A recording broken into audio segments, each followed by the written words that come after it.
Now, let me be clear what I'm talking about. Like, Canelo getting popped a few years ago, you could say that is taking a shortcut. That is taking a shortcut, using substances to aid your performance.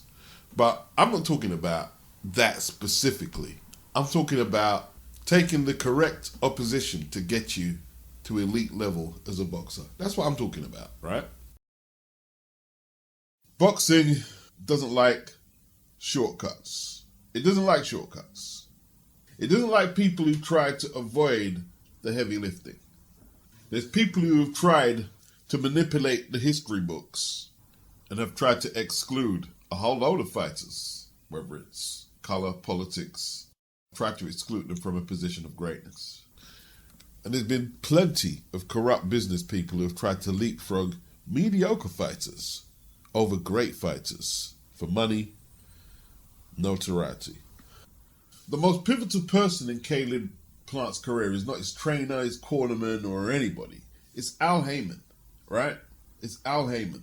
Al Heyman steered this guy into a $10 million purse on which he can retire right now by holding that IBF 168-pound strap hostage, not committing to make unifications with Callum Smith, Billy Joe Saunders, and there was a small window of opportunity where he could have made a fight with David Benavidez and Caleb.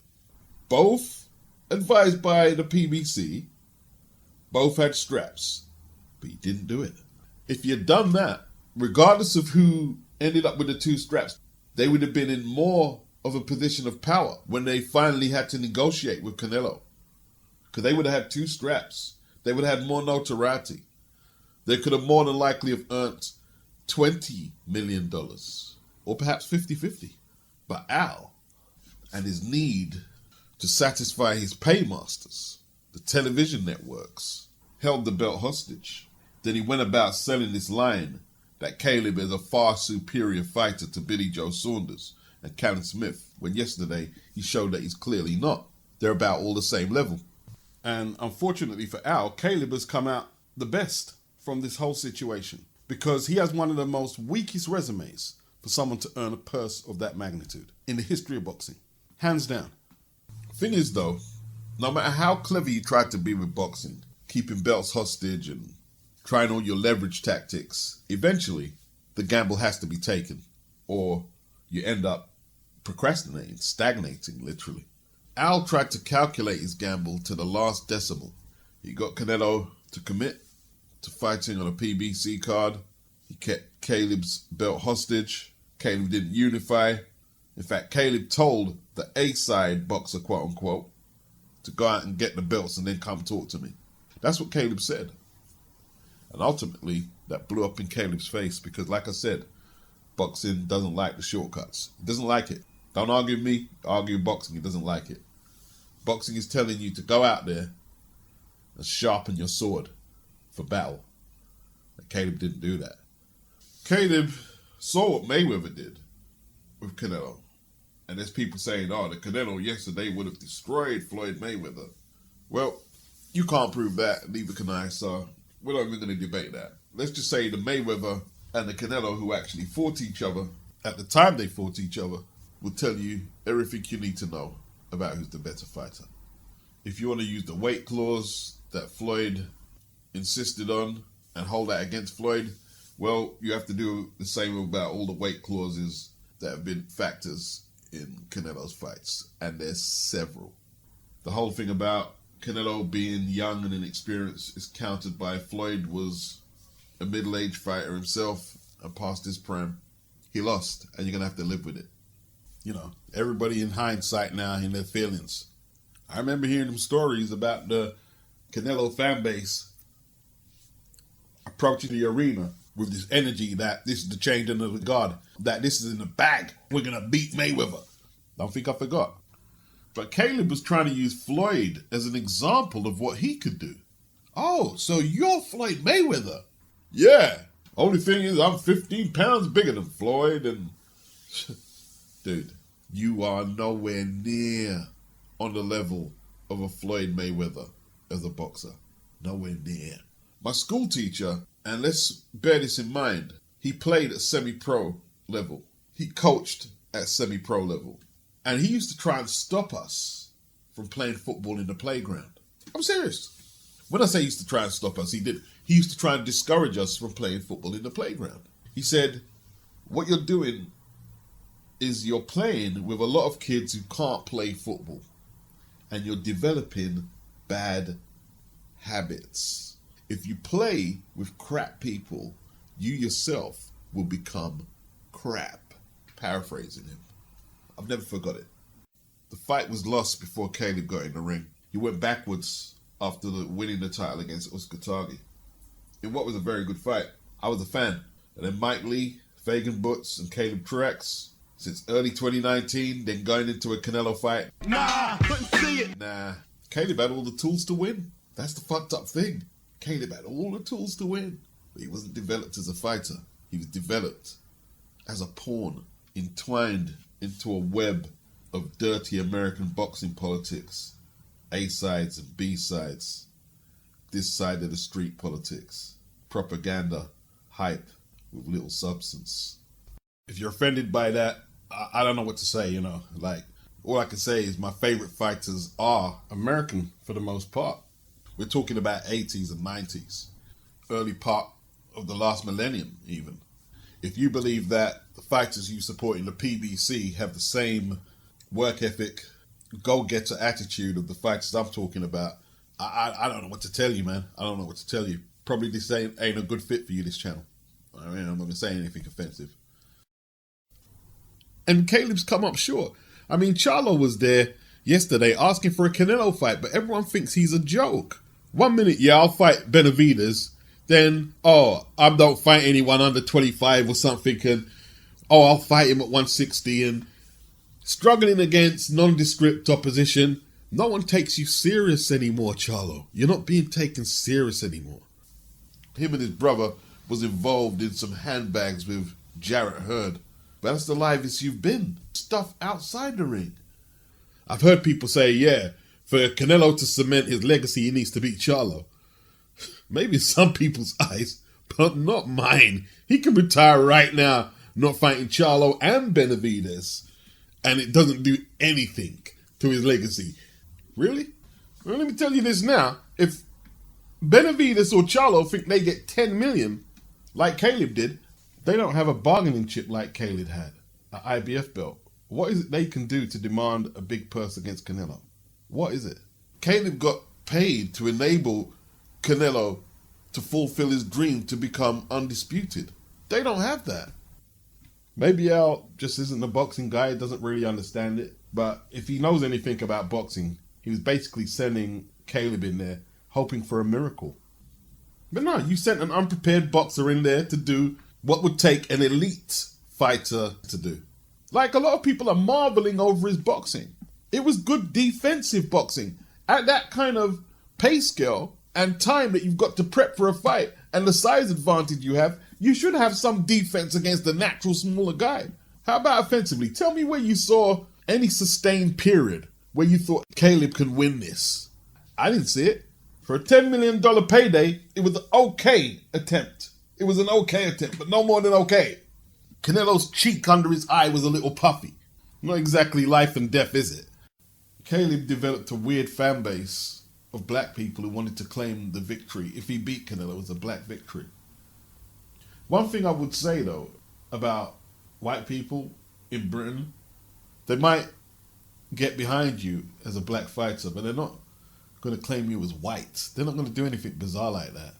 Caleb doesn't seem interested in separating himself from that. He seems comfortable with it. So I guess it's okay. I don't know, like, there's a lot of black guys who talk like they're really strong in their blackness, and then bizarre shit happens. Oh, well, you know, yeah, he can say the N-word because he cuts his hair like us, or he's got kids with a black woman, or he smokes weed, or like Bill Clinton plays a saxophone and cheated on his wife, so yeah, he's black. Frank Bruno is one of the most popular black sportsmen this country has ever produced, and he didn't breed enough children with his white wife. I didn't hear none of them guys who used to go to all of his fights and were avid Frank Bruno fans ever say he was white because of that. We know who we are, but do you know who you are? Nah, anyone's nose is put out of joint by what I said there, I said it when I saw the blacks taking up for Caleb. I'm not getting involved in this. If there's Mexican boxing fans who don't like African American or black fighters, that's their business. And vice versa, if blacks don't like Mexicans, that's your business. I learned a lot when it got to that stupid stage when it was America versus UK with Wilder and Joshua. I learned a lot from that. I picked my battles. Hey, I caught some slugs the other month from them pro-Eastern European boxing fans who ain't even from that region of the world, but they love anything that, you know what I mean, the remotely Eastern European, they like. I was catching some slugs. I think they thought they was the Aryan Brotherhood in some jail type of situation or something. It was weird. I didn't make one video that was directly at them, not one, because they mean nothing to me. They're weak-minded individuals. I'm more interested in the boxing and the boxers. And true to form, like most times in boxing, whatever beef Canelo and Plant had, they squashed it after. They squashed it. And there are these ridiculous fanboys. They ain't all tribal and fucking worked up over what? The two guys who were risking their lives in the ring squashed it. I'm sick of fans, and like, I've let too many fans get away with making me dislike boxers because of their issue. I'm sick of that. And I'm more mad at myself than anybody for allowing that to happen. Canelo said he needs to let his body rest. 4 fights in 11 months. 4 world title fights. Now you can bitch and moan about the quality of the opponents, but we're talking about an 11-month campaign. 3 of them 4 fights. Won him undisputed at 168. 4-belt champion. And he said his body needs rest. Yes, you are witnessing modern day greatness. Beats, the Canelo fanboy, I can be won over by greatness. I was the only one who made a video about his damage control press conference when he got popped. I've spoke about Mexico has an issue with that meat and clenbuterol or whatever is going on there. I've pointed it out. I amended, well I didn't amend, but I checked a lot of people about Chavez Sr.'s record when they were saying he was unbeaten for that lengthy period when he had a disqualification loss that was changed by his manager who happened to be a member of the board in Culiacan. I've upset a lot of Mexicans with views. I've upset British boxing fans with some of the shit they've said when I've debunked it. African Americans, everybody's got it. Greatness is greatness, and he's a great fighter. Mike Tyson-esque in the way he campaigned to get that undisputed belt at 168. Tyson ran through that tournament. Canelo ran through all the challenges to make that goal a reality. He just ran through them. Caleb said that he's better than Callum Smith and Billy Joe Saunders. I didn't see that. I don't think he could beat Callum. I don't think he's as tough as Callum. They breed him tough in that part of this country. I don't think he could beat Callum, personally. I think Callum would beat him at 168. Caleb and Billy would be an interesting fight. He did show some potential in there. And there's some good fights out there for him. But you see that type of fight? It's a gut check. It's a reality check. Because now he knows, better than anyone, that he's taken shortcuts. He's not going to admit that. If I was to hold a mic to Caleb and said, you believe you took shortcuts before you fought Canelo? He said, no, I fought tough competition. My competition was just as tough as Canelo's. Why are you saying this? That's what he'd be saying. But deep down, him, his team, his trainers, they know if they want to get to that level, Caleb has to step his game up. He's got to fight better opponents, and obviously for a lot less money now. And then maybe he'll become a factor in boxing. But I don't give Caleb much of a chance of ever being a factor in boxing again. He'll have some decent fights, but that's about it. Maybe some more slick maneuvering can get him another sanctioning belt somewhere, but he'll do nothing with it, and there'll be no Canelo payday this time around. Caleb's purse structure dramatically drops after this, but he has $10 million, which obviously he's got to pay people, but there's enough to retire on there. There's enough to retire on. Is he prepared to fight his way back into contention? Now, Caleb, he showed some fast hands in there. He did. Josh Taylor said, from ringside, it was a total domination from Canelo. Now, he may be a bit of a fanboy, but that's what he said. Steve Farhood, he had Canelo cleaning up the rounds after round 6. A lot of people had Canelo cleaning up the rounds. Now, let me get into let me sound clever and I know what I'm talking about when it comes to boxing. Let me get into that mode right now. Here's where not taking on stiffer opposition hurt Caleb Plant. You see that Philly shell? That Philly shell needed to be tested against stiffer opposition before he brought that in the ring against Canelo, right? There's a lot of stuff that people don't know about the Philly shell, and I don't know it all either. It has its benefits and it has its downfalls, depending on who's using it, obviously. Now, Canelo is very selective about what punches he throws. He doesn't like wasting punches. They have to mean something. When Canelo saw Caleb shelling up behind his left hand, that's to defend the right hand, yeah? Obviously, it's to defend the right hand. So what did Canelo do? Okay, well, while you're shelled up, I'm going to move to your left and catch you with the left hook. Because the Philly shell can leave you open to the left hook like that. When you're shelling up waiting to defend the right hand, well, there's another hand to defend against as well. That's the left hook. And Canelo caught him several times like that. Some people say Caleb didn't have the power to hurt Canelo and that's why he lost. I don't buy that, you know. Some people have iron chins. Canelo has an iron chin. Mayweather didn't have the power to knock Canelo out, but he got his respect because boxing is a confidence game. It's psychology, it's chess. Floyd let Canelo know that you can't outplay me on the chessboard. No matter what you do, you cannot outplay me on the chessboard. And psychologically, he kept Canelo under control from that standpoint. Canelo, like I say, is picky about the punches he throws. Against Mayweather, he had to throw punches he didn't want to throw because Mayweather is not allowing him to do that. I set the agenda. You fight how I want you to fight. Some people say Canelo is not good at cutting the ring off. Nobody is good at cutting the ring off when you got a big guy with a big reach who moves a lot. Not running. It wasn't running. Caleb didn't run. He moved and boxed. Nobody's good at doing that. Tell me how effective Duran was at cutting the ring off against Tommy Hearns or Wilfred Benitez or Sugar Ray Leonard in the rematch. And with Duran, you're talking about one of the best pressure fighters ever. Nobody's good at doing that. But Canelo, with his big fight experience, he was never flustered when he couldn't dominate the fight at ring and center. He was never flustered. And Caleb didn't take the initiative at these points here. He was just happy that he could keep Canelo off him with his counters. Didn't take the bull by the horns. Didn't start doubling up that jab. He didn't bring it like Muhammad Ali did against Liston after he popped him with jabs. Kept popping him. Yo, you're popping him with jabs. Nothing's coming back. You can see it with Ali when he was boxing Liston. Pop, pop, pop, pop, pop. Hey, there's nothing coming back. So next, 7-punch combination. Oh, Liston, he'll take big punches. Ali, the crowd's getting mad, right? Ali was an 8-1 underdog, and now he's got the crowd in hysteria because he's got Mr. Invincible all bent out of fucking shape. You got to make the crowd believe it. When you make the crowd start believing it, then you have a shot.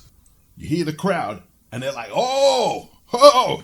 You feed into that. You feed off that. That's energy. That's tangible energy that you can feed off and that you can work with. Now, in the hangout, out of somebody disputing my claim that Caleb's inside game hurt him in the fight, they're saying, well, why would you, the taller fighter with range, need an inside game to fight Canelo? Well, let me tell you this now. A lot of people think that Caleb just fell down in the 11th, but as we approach the mid to late rounds, Canelo is getting to Caleb and he's whacking the body up. Now, there's a combination of that, slowing Caleb's feet down with the body shots, and Caleb knows he needs a grandstand finish if he's going to win. And Caleb was brave. He was brave. He did stay in the pocket with Canelo, but he's not ready for trench warfare with a battle-hardened pugilist like Canelo. And he came off second. When it turned into a flat-footed war, Caleb was landing punches, but Canelo was landing punches, but Caleb's durability was unproven. Caleb's ability to fight inside like that was unproven, and he came unstuck. He took a beating in the 10th, and he tried to show Canelo at the end that there's still something there. He threw that 6-punch combination or whatever it was and got off some more shots. It was Canelo there, he goes downstairs with the right hand, excellent body shot, and you could feel the impact that had on Plant. The combination that Al Bernstein is describing there, it was a left hook to the head from Canelo and a right to the body. And Caleb, he poker faced the punch and came back with his own straight right. So Caleb is a lot tougher than what I gave him credit for. The right to the body we're talking about. But it shook his abdomen. You can see his abdomen shook. We're in the championship rounds. And you got this Mexican dude digging into your body with some of the hardest body punches that anybody's throwing in the game right now. It's an uphill task. Now, maybe if he had that fight with Benavidez, not saying Benavidez can do everything that Canelo can do, but he can certainly go to the body. And he certainly has offense and attrition. Maybe if Caleb had that fight and got through that, it would have prepared him a little better for some of what Canelo can do. Because Canelo's got a way more vast toolbox than what Benavidez has. But, you know, you can only learn so much each fight. That's why you take on a Benavidez, then you take on a Darrell, and you test yourself to deal with the different skill sets each one brings to the table. And then that equips you to become a more complete fighter by the time you got to fight somebody like Canelo. The 11th round, now Canelo's biting down. He's like a pit bull. Now he's using his supposed height disadvantage to his advantage. He's whacking Caleb to the body, whacking him to the body, and he snaps this hard jab in Caleb's face. Blah! Now Caleb is moving at all types of speed to avoid any shit with Canelo inside now. Now I'm saying Caleb is moving, but he's not moving voluntarily. He's being forced back, and his legs ain't there, and he's a sitting target. He's been broken down. Canelo didn't just land that left hook. He's been broken down, Caleb. Now, that same left hook Canelo was landing when Caleb was fresh, when Caleb was shelling trying to defend the right hand, well, this time Canelo landed that punch, and Caleb's punch resistance at this stage is on red. Canelo lands a right uppercut after the left hook. A few more punches put Caleb down. Caleb is all about the place, yeah? He's got no control of what's going on. He needed to stay down longer, yeah? But he gets up early, and unfortunately for him, I guess, it's going to be highlight reel material where he gets up and his legs just want to do their own thing, and he breaks into this involuntary run, this crazy looking run into the turnbuckle of one of the corners. One of the things is the occupational hazard of being a boxer. Canelo now is firing on all cylinders. He throws that leaping left hook, Floyd Patterson style, sends Caleb into the ropes. And even when you look at that punch there, this is what I'm saying about Canelo being particular about what punches he throws. He didn't just go in there and throw a right hand, which looked the most available punch to throw to catch him with. No. He skipped across Caleb to throw that left hook. He skipped across him. Now, after that first big left hook, after the first knockdown, Canelo don't really land much clean. You know what I mean? But Caleb is gone. He's gone. So Canelo just keeps punching. Caleb goes down again. Caleb, and I'm not saying this out of no disrespect, this is what happens when you're not prepped. Going into the 11th round, he started feeling sorry for himself. You know, he's bruised up under the eyes, a little swollen. He's never been here before. It's all been smooth sailing. But now Canelo is up in the gears. He's fighting out of this crab, crouch-like stance, coming after Caleb. And when I'm telling you that if you're a big guy, you have to know how to neutralize the smaller guys inside game, and you need some tools and some weapons yourself to engage inside. When Tyrrell Biggs was fighting Mike Tyson, Biggs went back to the corner. My legs are shot. Georgie Benton didn't come back with no technical blackboard diagrams and game plan. If your legs are shot, fight him inside. Yeah. Sometimes technical advice is out the window. It's not on the table. Now, what kind of inside game have you got against a shorter guy who, when you're fighting him flat-footed, well, now you're in his world. You could see when Caleb couldn't move and it was basically being fought in a telephone booth, it didn't even look like Canelo had a reach disadvantage no more. He was in total command. All them cultured looking punches Caleb was throwing, now that's long forgotten now. And he had no clue at all how to tie up What's that down to? Weak matchmaking. Canelo did to Caleb what Floyd did to him, making him fight the fight he wanted to fight. Well, Caleb, you got to fight Canelo's fight now. You got to prep. You got to take the right fights and prep so you can fight your fight for the whole 12 rounds. It's a 12-round fight. You know, once again, I got to listen to people, oh, Caleb was winning. Even if that was the case, like he wasn't, but if that was the case, you do realize it's 12 rounds of boxing for the undisputed. It's not 6 or 7 or 8 rounds. Why do you keep bringing it up? I was winning for 4 rounds. Like, what relevance is that? What relevance is that really? Well, you think Canelo trains for 8 rounds? No, he's training for 12. You got to look at things in context, right? You want to critique Canelo's performance. It wasn't great. It wasn't this and that. There's 4 belts on the line here. He's trying to make history. No one's done this in the super middleweight division. He's going to be the 4th or 5th man in history to become a 4-belt undisputed champion. That's pressure. Then one aspect of boxing that's very underrated is when you're this huge favorite going in. You're supposed to win this easy, but your opponent, he's a belt holder. He's had a full camp. He's naturally bigger than you. And he's not the worst fighter ever. Just not as great as some who've tried to build him up. He's fighting the best Caleb Plant that anyone's ever fought. This is his best training camp. All the resources available to him. He's had prep talk from people like Andre Ward. He's got nothing to lose. Literally nothing to lose. Because no one expects him to win. Now,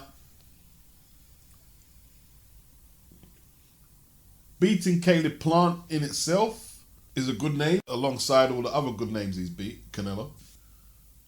But it's more the execution and the accomplishment that I'm saluting. When Crawford became undisputed, 140's depleted, a lot of people complained when Usyk did it. Cruiserweight, no big deal. In America, Josh Taylor, amongst a certain demographic of fans, he didn't get no respect either. Well, if it's so easy, get one of them fighters that you're hyping up to go out there and attempt to tie it all up. Let's see how far they get. I don't care what weight class it is. American boxing is not what it once was, and I'm not talking about the fighters and their skill sets. Now we've got people from America, fans, media, talking about, oh, well, Caleb was winning for 4 rounds.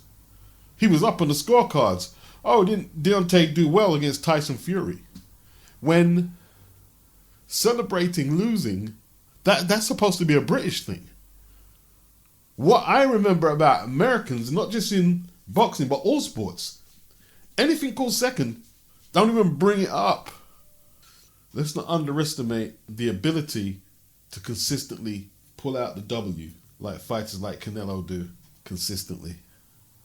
I'm not one for pound lists as such, but I think the best performers, should I say, this year are Ugas, Tyson Fury, Josh Taylor, Usyk, and Canelo, in no particular order.